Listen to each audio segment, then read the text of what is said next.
Yeah, drop, hey, huh.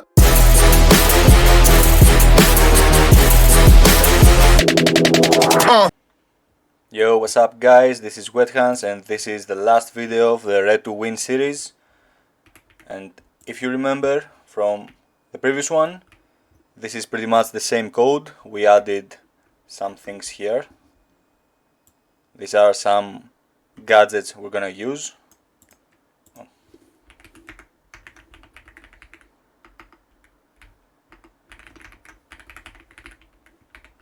This is for the read function. We also changed scanf to read here, but the overflow is the same.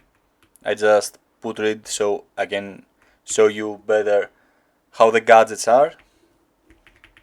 And we see that the wait function this time is not void.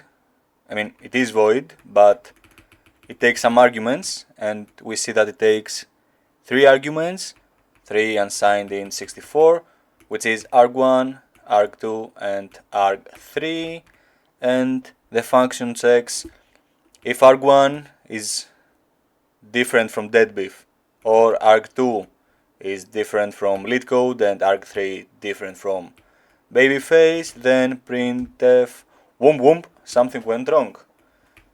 And if we see this message, then we failed. Our goal is to print naughty boy, you did your first Ret2win. Your second Ret2win with arguments. Okay, so this is our goal. Let's see how we're gonna achieve that. We recompile the program with the same stuff. Also here we see that writing 256 bytes into a region of size 32 overflows the destination. We also get a notification, a warning from the compiler. What's your name, boy? And as you saw, we didn't get any message because here we need to do a flash std out. So now, yeah, what's your name, boy? And we get that. Our goal again is the same. We have to fill the buffer with junk. So this is gonna be, oh my god. So this is gonna be A's and A's, A's, A's, A's. We're gonna fill the buffer and the RBP with junk, and then it's our time again to overwrite the return address. Can we just do what we did before with the wait function? Yes, we can, but let's see what happens. So we have the same stuff here, and yeah, okay, let's use the previous payload, Python solver.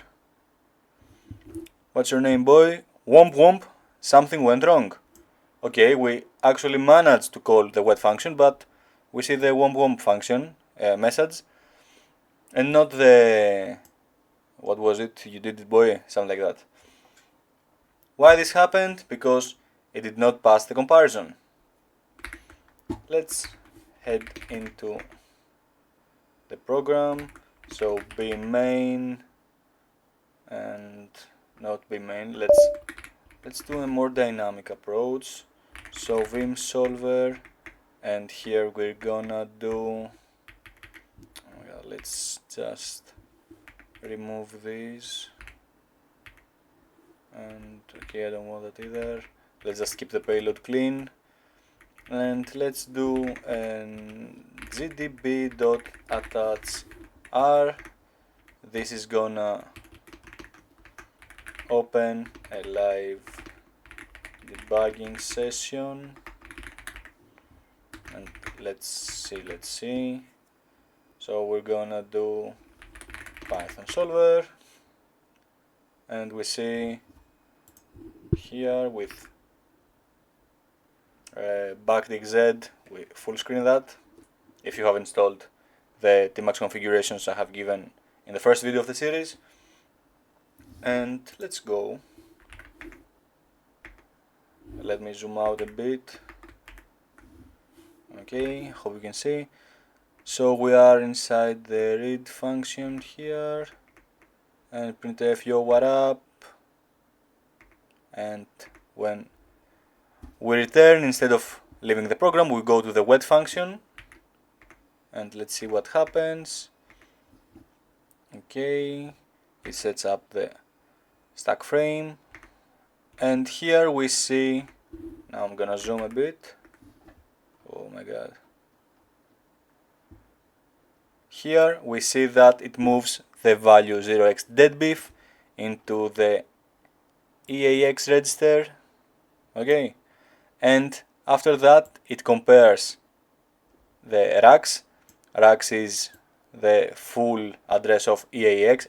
EAX is just half of args, it's the same register, and it compares this with what RBP-8 contains at this time.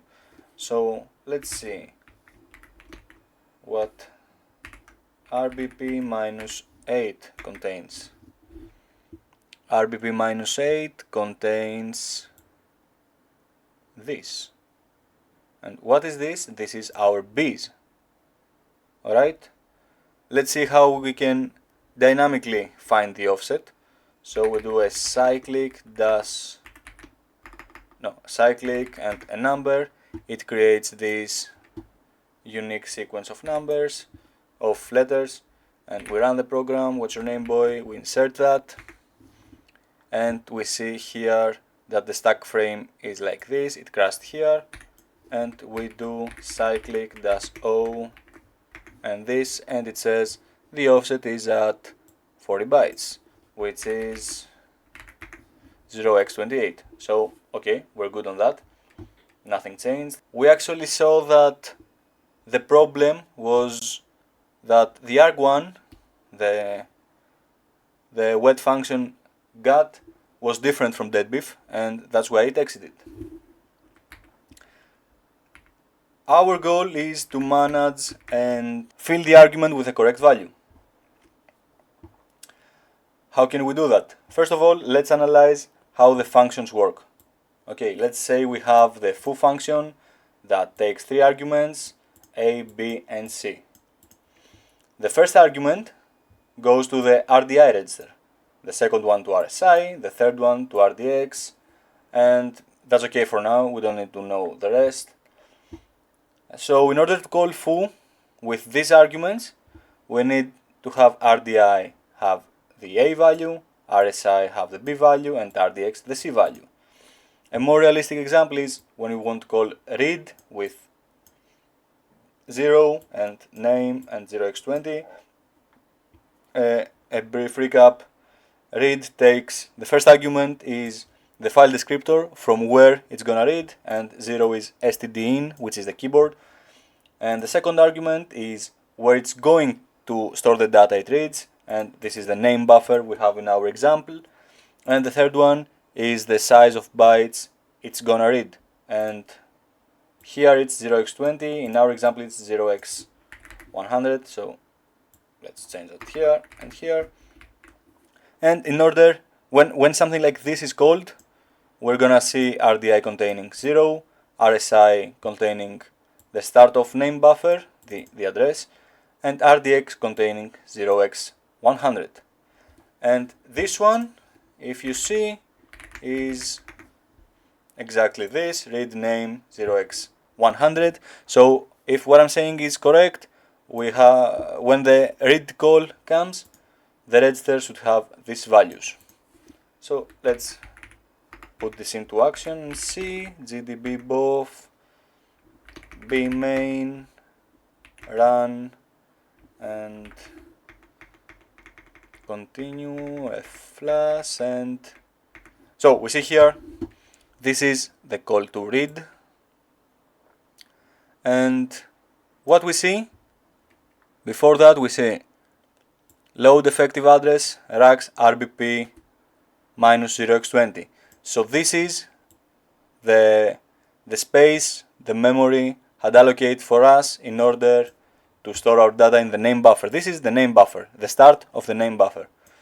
After that, it moves to EDX 0x100, and as I said, EDX is half of RDX, and after that it moves to RSI RAX, which contains our buffer, and then moves to EDI. EDI is the half of RDI, and it moves 0 to that, and then it calls read. And as we can see, 0, the address of our buffer where we write, and the bytes. If we want to be more sure, we see RDI contains 0, RSI contains this address, and RDX. This is exactly what I told you. Cool. And after that, we do A, B, C, D, nuts. And if you didn't believe me, this was the address we found, and it contains our data here. X20GX, this, and yeah, we can verify it inside the debugger also. And okay, we understood that, but how can we actually fill these gadgets? As I said in the beginning, I created 3 helper gadgets for us, and we can find them with, let's zoom, rope -- grep, and here we're gonna do pop RDI. Again, not here. Let's open debugger again because it has loaded too many stuff. GDB both, and here we're gonna do rope -- grep pop RDI, and we see the address of this gadget. Same for RSI, same for RDX. Okay, so we have our gadgets here. And what does pop do? So imagine it takes this and it says, let's go with that. It takes this and says, okay, pop it. It puts it here, and then this is the address. This is not such a good example, but imagine this is a register, so it pops it from the stack and says, okay, fill it with whatever you want. So here you're gonna fill the next address it sees, puts the value inside the RDI register. What we wanted was argument n, so let's see here. In our case, we need to have arg1 equals 0x_deadbeef, arg2 0x_leetcode, and arg3 0x_babyface. And from what we've learned so far, that means we need to have RDI as 0x_deadbeef and RSI as 0x_leetcode and RDX as 0x_babyface. In order to do that, we need to somehow pop these registers, and we're gonna do that with the pop RDI, pop RSI, and pop RDX gadgets. So imagine here again, we overflow whatever here, and we start overriding the return address. Instead of calling wet this time, we don't do that yet because we'll get the womp womp message. We need to do, okay, let's first pop RDI and then add 0x_deadbeef into RDI. So the return address should contain the pop RDI, which will have 0x_deadbeef. We will insert it after that, actually. Here, so it knows that, okay, after that, I'm gonna take this and put it inside RDI. And we need to do that for the other registers as well. So after that, you're gonna have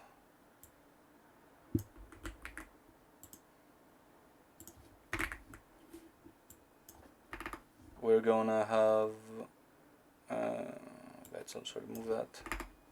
We're gonna have pop RSI, which will contain the lead code.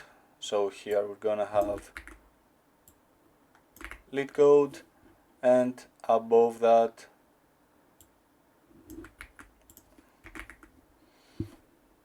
we're gonna need pop RDX, which will have 0x baby face. So after that it's gonna be this, to call wet with these arguments. So we need to call the wet function. So after that we're just gonna do address wet, the address of wet function. So after that the program will call the wet function as we did before, and it will check, okay, what do I have in into RDI? I have deadbeef, good. Into RSI, lead code, good. Into RDX, babyface, good. So it's gonna check, are these the same? It's gonna say yes, they are the same, and it will bypass the check and do naughty boy, you did your second Ret2win. Let's start crafting this payload, and let's go with our solver. And as we said, here payload, what do we need? We need the address of the pop_RDI gadget.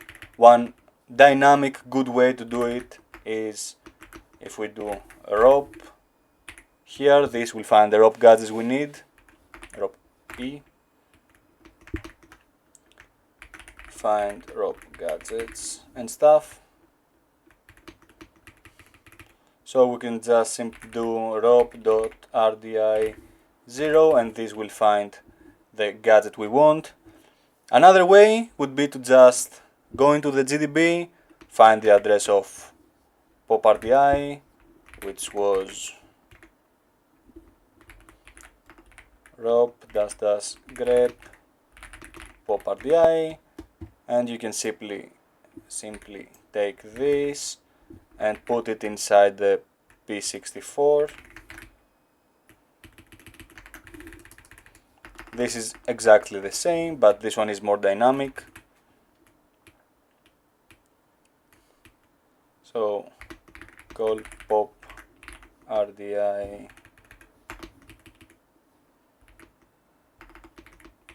red gadget, and after that we need to enter the 0x deadbeef value, put 0x deadbeef into RDI, and then the same for the other registers. We can do ROP.RSI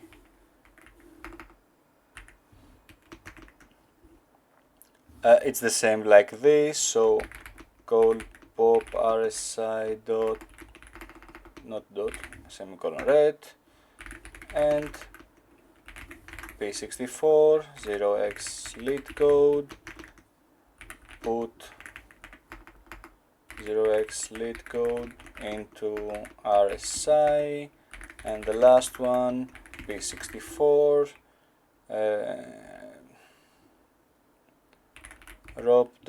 ROP.RDX 0, call pop_RDX red, and payload P64 0x baby face. Put 0x baby face into RDX. And last but not least, P64. We already have it here. Call wet with the just call wet, it will take the arguments, it knows where. And let's go and see that. Let's go and see that in action.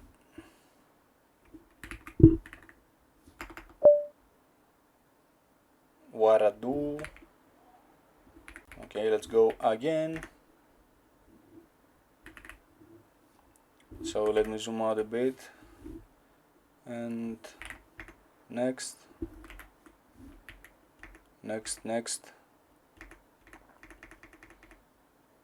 So, okay. Now I'm gonna zoom again. We see that it's time to override the return address. And what we see, instead of going to wet function, it goes to the pop RDI gadget. And we see that RDI will contain 0x deadbeef, RSI 0x lead code, and RDX 0x babyface. If we continue, we can see it popped the pop RDI gadget, and let's take a look at it. Okay, RDI contains 0x deadbeef. And continue, pop RSI, and we see RSI contains lead code, and again for RDX it's the same.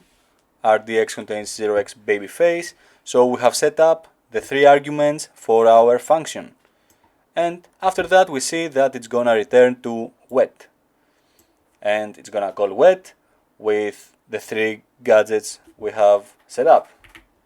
So we continue inside wet,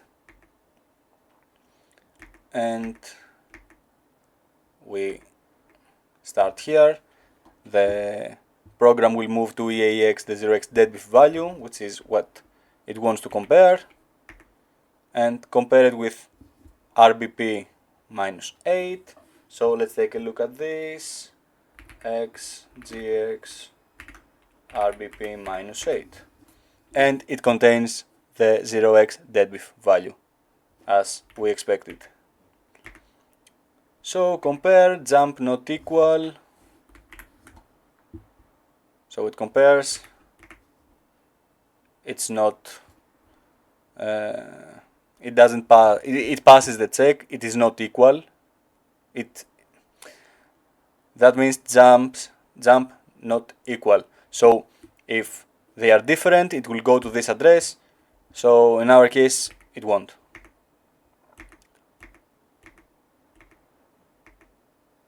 And we see that we passed all the checks, and it calls naughty boy, you did your second Ret2win with arguments. So we saw that inside the debugger. Let's also see it in real time. And Python solver. And we see, what's your name, boy? Yo, 𝗪𝗪𝗪𝗪 BBB. Naughty boy, you did your second Ret2win with arguments. So we actually managed to do that.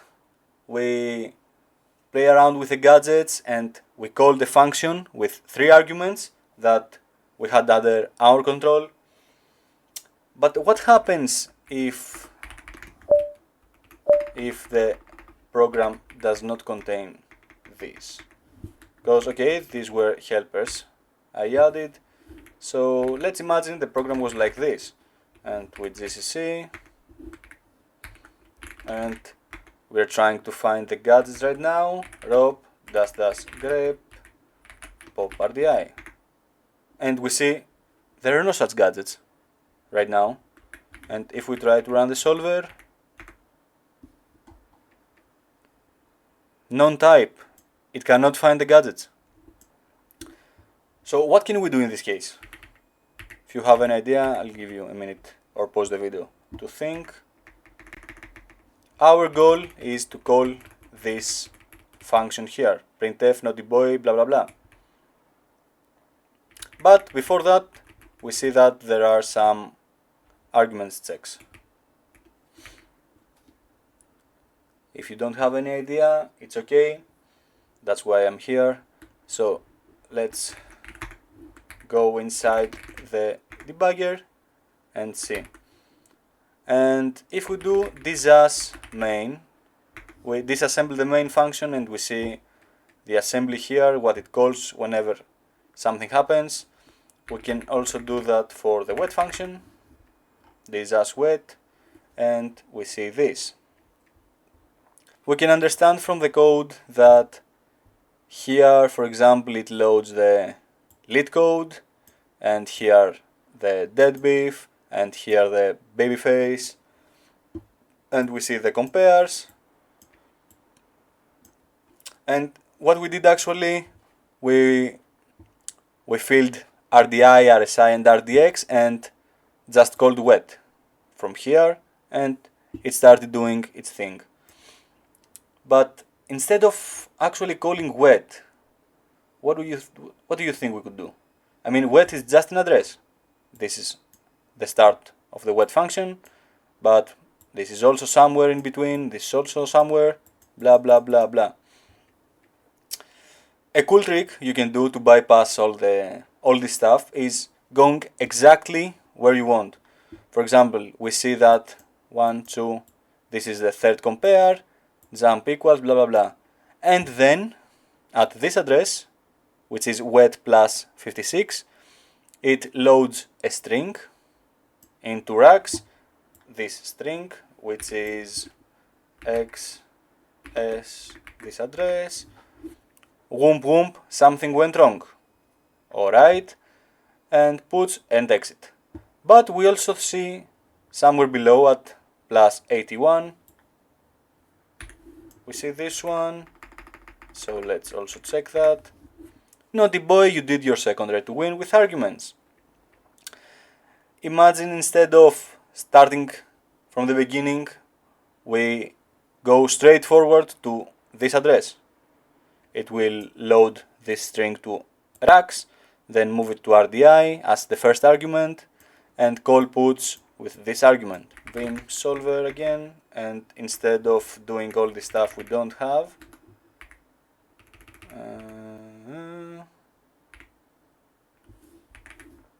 oh my god.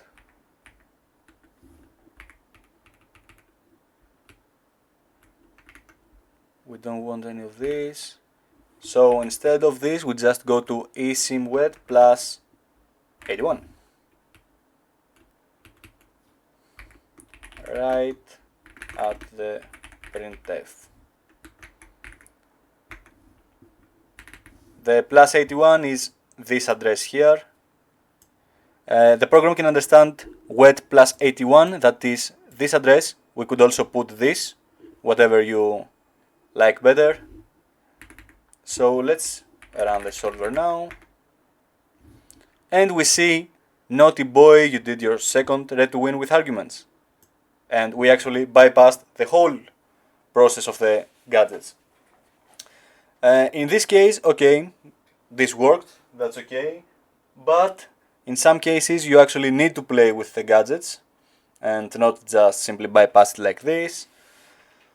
But yeah, this is the whole concept, how function arguments work, how gadgets work, and how to actually not read to a certain function, but to a certain address inside the function. This was the last video of the Ret2win series. I hope you guys enjoyed it and learned something. If so, leave a comment and your feedback, like the video and subscribe to the channel. See you on the next one. Bye guys.